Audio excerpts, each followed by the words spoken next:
IMF के कर्जों में डूबा पाकिस्तान, सैलाब में डूबा पाकिस्तान। जितना सैलाब में पाकिस्तान डूबा है, इतना ही आईएमएफ के कर्जों में डूबा हुआ है। हमारे सियासतदान इस बात पर बिल्कुल भी गौर नहीं कर रहे कि एक तरफ तो पूरा पाकिस्तान आईएमएफ के कर्जों में डूबा हुआ है और आईएमएफ तमाम तर नुकसानात को नजरअंदाज करते हुए बंदूक की नोक पर कह रहा है कि ये कर्जे हमें वापस करो, 10 गुना ज्यादा वापस करो, 1 गुना दिए थे 30 गुना ज्यादा वापस करो। ये सीधे लफ्जों पर जुल्म है, जबकि देखने में आ रहा है कि पाकिस्तान इस वक्त नेचुरल डिजास्टर में है। एक चीज है नेचुरल डिजास्टर, ठीक। अब जो पॉइंट ये है कि जब इंफ्रास्ट्रक्चर टूट गया, रोड टूट गई आपकी, मेडिकल की फैसिलिटीज आपकी टूट गई, और जो वर्कर हैं, जो फैक्ट्रीज हैं, उनके घर टूट गए, मकानात टूट गए, आमदोरफ्त के रास्ते बंद हो गए, रेलवे लाइंस बंद हो गई, जिस मालगाड़ी का आमदोरफ्त नहीं हो सकता है, तो इकोनॉमी बुरी तरीके से तबाह बर्बाद हो गई। ठीक, क्या रीबिल्ड करने में, इस तमाम इंफ्रास्ट्रक्चर को रीबिल्ड करने में हमें कितना वक्त लगेगा? ये सारी बातें आईएमएफ से रिलेटेड है। रिमेंबर, मेरा पॉइंट आईएमएफ है, उसके कर्जे हैं, और आईएमएफ ने माजी में ऐसा किया है कि बेशुमार ऐसे ममालिक हैं जिनके कर्जे राइट ऑफ किए, कैंसिलेशन किए डेट्स जितने भी हैं, क्योंकि उधर नेचुरल डिजास्टर आया, जलजले आए बेशुमार। अभी कोरोना के दिनों में कई जगह जो डिजास्टर्स थे कोरोना की वजह से, माफ किए। कई एक मुल्क है जिनके मैं नाम आपके सामने ले सकता हूं कि जिनको आईएमएफ ने कर्जे बिल्कुल कैंसिलेशन के डेट्स खत्म कर दिए। कई एक मुल्क है जिनके मैं नाम आपको बता सकता हूं जिनको आईएमएफ ने जिनके कर्जे बिल्कुल माफ किए हैं। जिम्बाब्वे 1.4 बिलियन आपके सामने है, उनको कुछ उन्होंने रिफॉर्म दिए लेकिन कर्जे माफ कर दिए। इसके साथ साथ इन्होंने रवांडा जो सबसे बड़ी मिसाल है, कांगो है, यमन है, सिरिलियन है, लाइबेरिया है, और इसी मोजम्बिक है, रवांडा, ताजिकिस्तान है, चंद एक और ममालिक हैं जिनके इन्होंने कर्जे माफ किए हैं, कैंसिलेशन की है। पाकिस्तान भी इस वक्त नेचुरल डिजास्टर से गुजर रहा है। हमारे सियासतदान इस बात को समझे, निगोशिएशन करें आईएमएफ के साथ बैठ के, उनके रूल्स में शामिल है। उन्होंने माजी में कर्जे माफ किए हैं मुख्तलिफ ममालिक के, जो कि रिकॉर्ड पे मौजूद है। आप, इतना मुश्किल नहीं है ये चीजें चेक करना।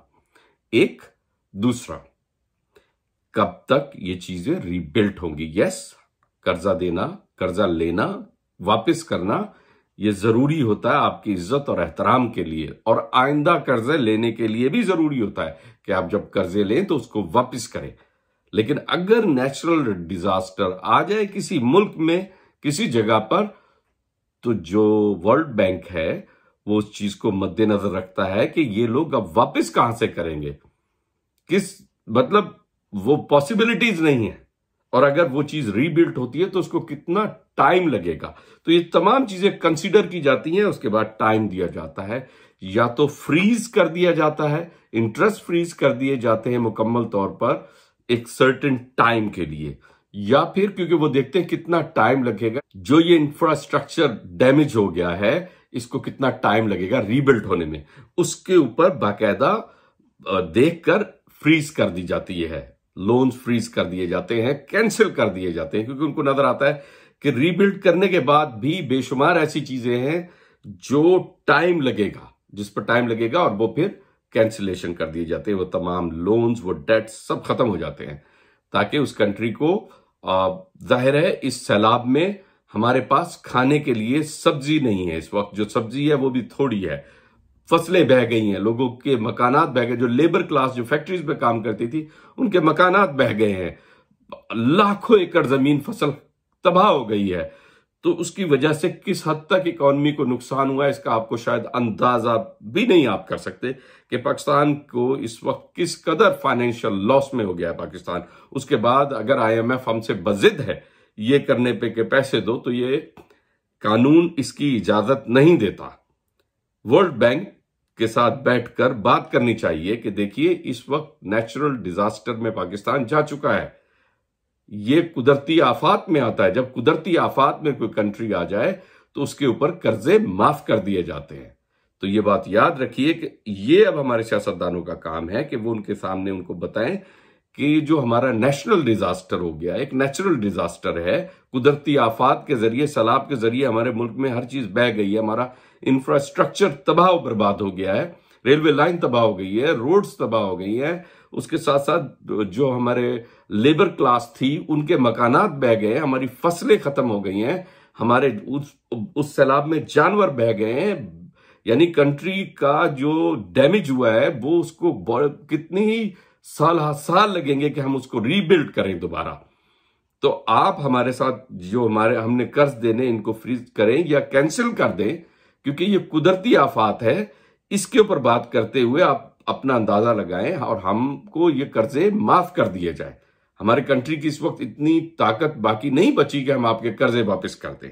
इसमें कोई ये कुछ झूठ बोलने वाली बात नहीं है। सैलाब कुदरती आफत है और पाकिस्तान में कुदरती आफत आई है जिसकी बुनियाद पर कर्जे माफ किए जाते हैं, और ये बाकी मुल्कों में किए हैं, जिस तरह उन्होंने रवांडा में किए हैं, जिस तरह उन्होंने गिनी में किए, जिस तरह कांगो में किए हैं, जिस तरह उन्होंने साइबेरिया में किए हैं, और बेशुमार मुल्क हैं जिनके अंदर एक और मुल्क मैं आपको बता, ताजिकिस्तान में किए हैं, यमन में किए हैं। ये वो मुल्क हैं, लिस्ट है, IMF ने कर्जे माफ किए हैं। तो ये तमाम चीजें हैं जिन पर बैठकर बात की जा सकती है।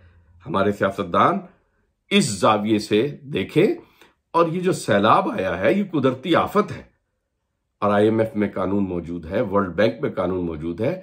इस तरह के नेचुरल डिजास्टर में माफ कर दिए जाते हैं कर्जे, या फ्रीज कर दिए जाते हैं। तमाम तर जो सूद है वो फ्रीज कर दिया जाता है, एक सर्टेन 10 साल के लिए बिल्कुल फ्रीज कर दिया जाता है। कर्जे वापस नहीं लिए जाते, सूद तो ये या तो फ्रीज करके, और फिर इसके बाद इमदाद दी जाती है, एड दी जाती है जो काबिले वापसी नहीं होती। तो इसमें बहुत सोचने और समझने की जरूरत है, और अब तमाम जो माहिर माशियात हैं वो इस तरफ सोचें और इसकी कोई राह निकालें कि किस अंदाज में हम जो डेट हैं IMF के वो हम कैंसिल करवा सकते हैं, माफ करवा सकते हैं। कि ये जो कुदरती आफत पाकिस्तान पे आई जिसकी वजह से हमारी जो इंफ्रास्ट्रक्चर है वो तबाह हो गया है, और हमें बहुत बरस लगेंगे इसको रीडेवलप करने में।